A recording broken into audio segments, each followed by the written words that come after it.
We all read the newspaper.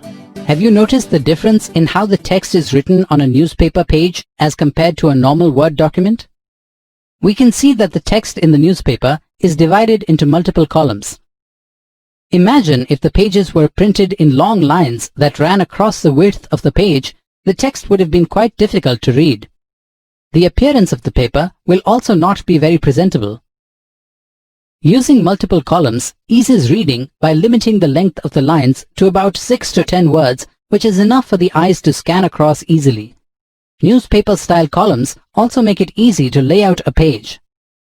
Document writers have more flexibility to add small blocks of text or pictures because the text can flow around them in one column or another. MS Word also provides the facility to create documents with newspaper-style columns. This style is used whenever we have a lot of text to fit on a page.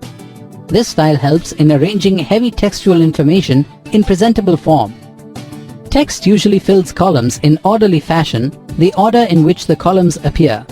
Once a column is filled, the text goes to the beginning of the next column, and so on. Let's create a newspaper-style document on Microsoft Word 2010. Select the number of columns you wish to create with a predefined width. To change the number and width of columns, select More Columns from the drop-down list. It will open the column dialog box. Set the number of columns and width of the columns and press OK. If we select 3 columns, the text will be divided into 3 columns. Have a look at these 2 documents. Which one of them looks more presentable and readable to you? In the first document, the text is written in a continuous fashion without logically breaking it into smaller chunks. In the second document, there are multiple paragraphs with line breaks, and the document is logically divided using breaks. These breaks improve the visual aspect of the document and helps in understanding the document contents clearly. Let's understand how to apply these breaks in a document. If you want to move to the next line without starting a new paragraph, place the cursor at the required position where the line break is to be done. To put the line break, use Shift plus Enter. You can introduce page break to start a new section from a new page.